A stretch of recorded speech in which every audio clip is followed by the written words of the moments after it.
with your Maker. You need Him more desperately than anyone else. Wallahi, and I am serious. Keep in touch with your Maker, Allah subhanahu wa ta'ala. You need Him more than anyone else. So you have WhatsApp. Do you have the Quran on your phone? Do you have it? And subhanAllah, people might say, well, if I do, how can I go to the toilet and so on? There are rulings issued by the ulama. I can very quickly make mention. If your application is open, you should not use that phone to go into the toilet. But you close the application, your screen is blank, meaning it is closed completely. You can go in, there is no harm. It is something digital.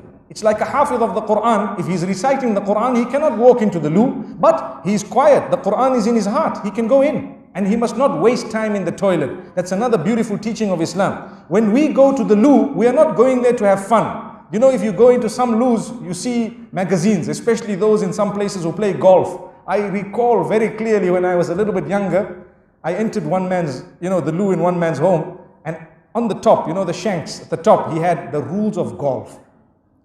And wallahi, you won't believe what I'm telling you, but some of you might have seen it because now they sell it on an international scale. They have a small golf green in the toilet, meaning a small little makeshift thing with a mini putter and a golf ball. And whilst you're sitting, you're busy putting. Whilst you're sitting, you're busy putting. I'm not joking. I'm honest with you. You can Google it and check it, but please don't buy it. So they're putting. Why? Because they're wasting their time. We are taught as Muslims, you go to the loo, it is known as liqada il-haja, in order to finish your business. You go in there, you relieve yourself and you come out. There is a dua to read before you enter and as you exit.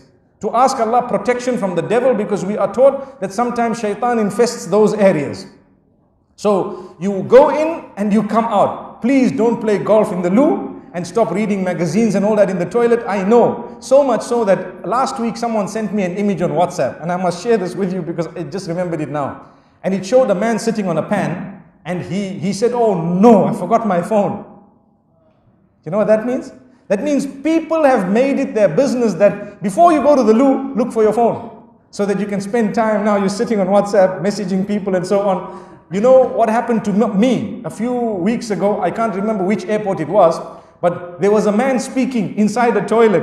I was waiting to come out. And he's busy having a long conversation. And I wanted to tell him that, hey, finish up your business and get out. There's a queue here, man.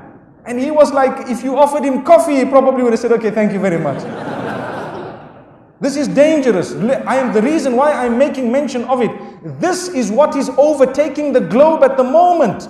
People are not understanding what their preferences are. And we were talking about developing a link with Allah. You need to get into the loo and come out of the loo. But remember something, in the same way we get so excited when we have Skype, when we have WhatsApp, when we have so many other types of or other formats. In Far East Asia they have WeChat and they have Line and so on, all these different, Tango and Viber and you name it, it's there. That is good, and mashallah, let's hope we are using it for something beneficial and good. But ask yourself, have I developed a small relation at least with the one who made me? When I go back to him, everything else will remain behind. Everything else will remain behind. We look for the latest phones and so on. Have you even used technology to get closer to Allah? And I like to say, today people don't like to read. Do you agree? Do you agree? It's more difficult to read. If you give them a CD, it's easier. You give them a DVD, it's even more easier. And subhanallah, it's on your phone. So you have YouTube, you have this, it's easier, so good. You want to listen to a lecture, you want to know something about Ramadan, instead of reading a book about Ramadan, today they say, let's listen to a YouTube about Ramadan, inshallah we meet at 8:30. Very good. Allah knows that slowly but surely we will change such that we become lazy to read. Yet we all know the importance of reading, and I'm underscoring this. It's important for us to read. At the same time, what we need to know, technology has developed such that it caters for our laziness, yet we don't use it. You follow what I'm saying? Technology caters for our laziness, but we still don't use it. Wallahi, we will be asked by Allah. Wallahi, we will be asked by Allah subhanahu wa ta'ala, how did you use this technology to get closer to me? How? And answer the question. So the Quran, don't wait for the month of the Quran to come and misunderstand that that's the month of the Quran and the other 11 months are not the months of the Quran. So therefore we will be concentrating on Quran 1 month and the other 11 months the Quran is somewhere else. We pack it away until it receives dust. May Allah subhanahu wa ta'ala safeguard us. Take your phone.